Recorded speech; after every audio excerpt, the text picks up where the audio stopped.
नमस्कार विद्यार्थी मित्रांनो, पुन्हा एकदा प्रीती घाटकर प्री लर्निंग या एज्युकेशन चॅनलमध्ये तुमचं मी स्वागत करते. कसे आहात तुम्ही? आज आपण पुढचा भाग पाहणार आहोत, भाग 3, ज्यामध्ये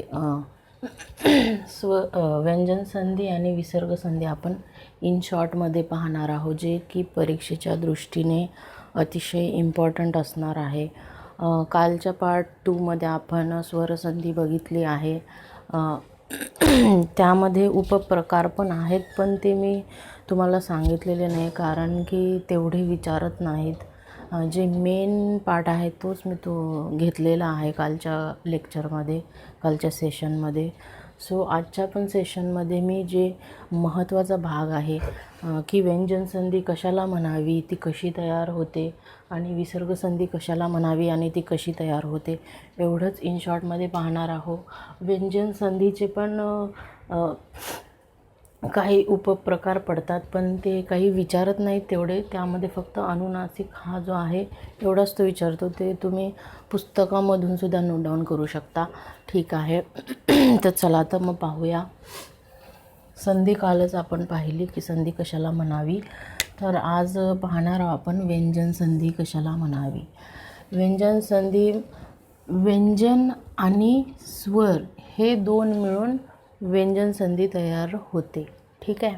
किंवा व्यंजन आणि व्यंजन मिळून, हे दोन व्यंजन आणि व्यंजन मिळून एखादा शब्द तयार होतो. व्यंजन आणि स्वर मिळून त्या शब्दाला अर्थ प्राप्त होतो, त्यामुळे त्याला व्यंजन संधी असे म्हटले जाते. ठीक आहे. तर इथे मी व्याख्या पण घेतलेली आहे शॉर्टमध्ये, की पहिल्या शब्दातील शेवटचा वर्ण व्यंजन व दुसऱ्या शब्दातील पहिला शब्द हा काय असायला हवा, स्वर किंवा व्यंजन असायला हवं, तर तेव्हा ते व्यंजन संधी या प्रकारामध्ये मोडणार.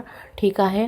जर असा प्रश्न आला, जर अशी व्याख्या आली, तर तुम्हाला तिथे व्यंजन संधी हे टिक करावं लागेल. ठीक आहे. जर प्रश्न विचारला तर याचं मी उदाहरण घेतलेलं आहे इथे, की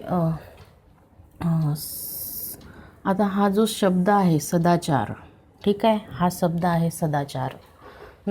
तर या शब्दाची इथे मी फोड करून दाखवलेली आहे, की हा व्यंजन संधी या पार्टनुसार हा उदाहरण आहे, हे त्याचं उदाहरण आहे. ठीक आहे. सत अधिक आचार, सत अधिक आचार सदाचार. तर इथे आपण डायरेक्ट नाही घेऊ शकत नाही, इथे या शब्दाची अशी फोड होते. तर हे तुम्हाला इथे समजणं गरजेचं आहे, की व्यंजन आणि स्वर मिळून किंवा व्यंजन आणि व्यंजन मिळून व्यंजन संधी तयार झालेली आहे, आणि त्याची फोड संधीमध्ये कशी करणार आपण, तर ते अशी करणार आपण. ठीक आहे. की ना की डायरेक्टली सद आणि आचार किंवा सद आणि चार असं नाही लिहू शकत आपण. ठीक आहे. तर ते प्रॉपर नाही होऊ शकत ते. तर हे प्रॉपर आहे, हे जे आहे हे प्रॉपर आहे. तर तुम्हाला हे इथे समजणं गरजेचं आहे. आपल्याला फक्त परीक्षेच्या दृष्टीने अभ्यास करायचा आहे. आपल्याला फक्त एक्झाम द्यायची आहे, एक्झाममध्ये पास व्हायचं आहे, एक्झाममध्ये आपल्याला मार्क मिळवायचे आहेत. त्यासाठी आपण हे अभ्यासत आहोत, ना की आपल्याला या विषयामध्ये, या मराठी व्याकरण या विषयामध्ये ना की आपल्याला PhD करायची आहे. सो त्या हिशोबाने आपण स्टडी करूया. ओके.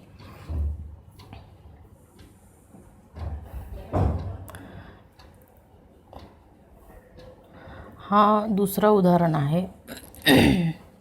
आता हे सज्जन शब्द आहे, सज्जन. तर याची फोड कशी करणार आपण, बघा. सत अधिक जन, सत, इथे बघा हा कट दिला आहे, हा लोप पावला, याला काय म्हणतात, लोप पावणे. हे असे जे पण शब्द येतील, जे आपण शब्दामध्ये आपण कट मारू, त्याला काय म्हणतात, लोप पावणे म्हणतात. आणि जे पण जोड शब्द येणार, तर हे जोड शब्द लोप पावणारे असतात, कारण या जोड शब्दामध्ये स्वर असतो. हे नेहमी लक्षात ठेवा, की जेव्हा पण कुठे जोड शब्द येईल, तेव्हा त्या ठिकाणी तो स्वर तिथे लोप पावलेला असतो, त्यामुळे त्याची फोड अशी होणार सत अधिक जन सज्जन. आपण डायरेक्ट इथे घेऊ नाही शकत ना, की इथं सज आणि न असं अशा टाईप नाही घेऊ शकत आपण इथे. तर ते प्रॉपर वे नाही आहे संधीचा. ठीक आहे. तर ही झाली व्यंजन संधी. याचे काही इथे मी उपप्रकार लिहिलेले आहेत इन शॉर्टमध्ये, फक्त तुम्हाला समजावे. तुम्ही पाहू शकता, बुकमध्ये पाहू शकता. पूर्ण इन डिटेलमध्ये मी नाही घेणार, कारण आपल्याला फक्त आपलं एक्झामच्या दृष्टिकोनाने बघायचं आहे, ना की PhD करायची आहे. मी वारंवार सांगेल तुम्हाला हेच. तर तुम्ही असं नका समजू की मॅमनी शॉर्टमध्येच सांगितलं आहे. फक्त शॉर्टमध्ये मी यासाठी सांगते की तुम्हाला इझिली समजावा, तुम्हाला इझिली स्वरसंधी व्यंजनसंधी ही समजावी, आणि परीक्षेला अशातूनच प्रश्न येणार, याच वेमध्ये प्रश्न येणार, ना की इन डिटेलमध्ये येणार. ठीक आहे. तर व्यंजनसंधीचे हे 4 उपप्रकार आहेत. प्रथम व्यंजनसंधी, तृतीय व्यंजनसंधी, अनुनासिक आणि तयुक्त व्यंजनसंधी. ठीक आहे. हे मी एक्सप्लेन करणार नाही आहे, कारण खूप डीप होऊन जाणार, ते खूप मोठं लांब होणार आणि तुम्हाला कन्फ्युजन पण वाढेल तुमचं. ठीक आहे. तर तिसरा प्रकार आहे आपला विसर्गसंधी. ठीक आहे. आपण जो पहिला भाग बघितला आहे वर्णमाला, त्यावरच आधारित हा संधी टॉपिक आहे. तर तुम्ही आपला वर्णमाला जर चांगल्या पद्धतीने केला टॉपिक, तर अर्धा तुमचा संधीचा पार्ट होऊन जाणार आहे. कारण हे जे आहे हे पूर्ण वर्णमालेमध्ये दिलेलं आहे. ठीक आहे. तर तुम्हाला ते जर समजला टॉपिक तर तुम्हाला हा समजणार, जर तोच नाही समजला तर तुम्हाला हा समजणं कठीण होऊन जाईल. त्यासाठी तुम्ही वर्णमाला हा टॉपिक पहिले अभ्यासा चांगल्या पद्धतीने, त्यानंतर मग तुम्ही संधी या टॉपिकला करा. ठीक आहे. तर विसर्गसंधी, विसर्गसंधी हे स्वरादीचा भाग आहे किंवा स्वरादीच आहे. आपण वर्णमालेमध्ये पाहिलेलं आहे, स्वर, स्वरादी आणि व्यंजन हे तिन्हीही पाहिलेलं आहे. तर त्या स्वरादीचा हा भाग आहे विसर्ग. विसर्ग म्हणजे स्वरादी आहे, ज्यामध्ये आपण 2 पाहिले होते. एक होता हा आणि हा होता. ठीक आहे. अनुस्वार, याला काय म्हणतात, अनुस्वार म्हणतात, आणि आहा. हे 2 पाहिले होते आपण विसर्ग. तर ते विसर्ग संधीमध्ये मोडतात. तर याचं शॉर्टमध्ये व्याख्या मी दिलेली आहे, ही माझी आहे, माझी व्याख्या आहे. ठीक आहे. मी कोणत्याही बुकमधून हे घेतलेलं नाही आहे. मी माझ्या पद्धतीने जसं शिकले मी हे तुम्हाला सांगत आहे. ठीक आहे.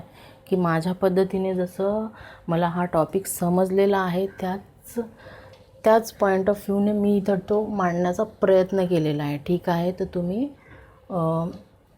पाहू शकता. तुम्ही बुकमध्ये तर शब्द असे दिलेले आहे की तुम्हाला इतकं कन्फ्युजन होऊन जाईल, तुम्हाला कळणारच नाही टॉपिक. हे जे पाल सुरी वगैरे यांचं बुक जे आहे ना ग्रामरचे. ठीक आहे.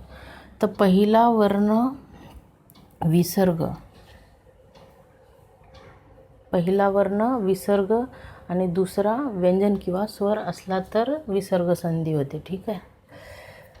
खूपच गरम होते, टेम्परेचर खूपच हाय होते आजकाल. तर उदाहरण मी इथे घेतलेले आहे. आता यशोधन हा शब्द आहे, हा मी इकडे लिहिते. आता हा शब्द काय, यशोधन. यशोधन हा शब्द आहे. तर याची फोड कशी करणार आपण, यश इथे हा आला बघा विसर्ग, आणि हे काय धन, तर हा झाला यशोधन. आता आपण हे डायरेक्ट नाही लिहिणार नाही, तर यशो आणि अधिक धन असं नाही लिहिणार आपण. ठीक आहे. आणि दुसरा आहे तपोवन, तपह अधिक वन, अशी याची फोड होणार, अशी याची संधीची फोड होणार. ठीक आहे. तपः अधिक वन, तपोवन. मी होप करते तुम्हाला हा टॉपिक समजलेला असेल किंवा तुम्ही वारंवार पहा. तुम्ही याच्यावरती डिटेलमध्ये सुद्धा बघू शकता, पण फक्त ना परीक्षेच्या दृष्टीनेच पहा. तुम्हाला PhD करायची नाही, तुम्हाला फक्त मार्क मिळवायचे आपल्याला, ठीक आहे. तर याच्यावरचे प्रश्न तुम्ही सॉल्व करून पहा, होतात का सॉल्व. जर टॉपिक कळाला नाही तर वारंवार हा व्हिडिओ पहा किंवा अजूनही कुठे तुम्हाला अजूनही दुसरे व्हिडिओज मिळतील किंवा बुकमधून हा टॉपिक अजून चांगल्या पद्धतीने समजण्याचा प्रयत्न करा. मला पण सुरुवातीला हा टॉपिक हार्ड गेला होता. मी वारंवार याच्यावरचे प्रश्न पण सॉल्व केले. या टॉपिकला अंडरस्टँड केलं, बेसिक पक्कं केलं या टॉपिकचं. त्याच्यामुळे मला हा चांगल्या प्रकारे समजला आहे हा टॉपिक. तसंच तुम्हाला पण समजेल. टेन्शन घेऊ नका, सेफ राहा, स्वतःची फॅमिलीची काळजी घ्या आणि अभ्यास करत राहा.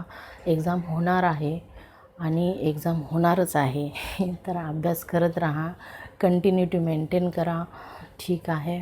भेटूया पुढच्या लेक्चरमध्ये. त्यामध्ये आपण शब्दांच्या जाती हा टॉपिक पाहणार, ठीक आहे. तोपर्यंत bye bye, take care, love you guys.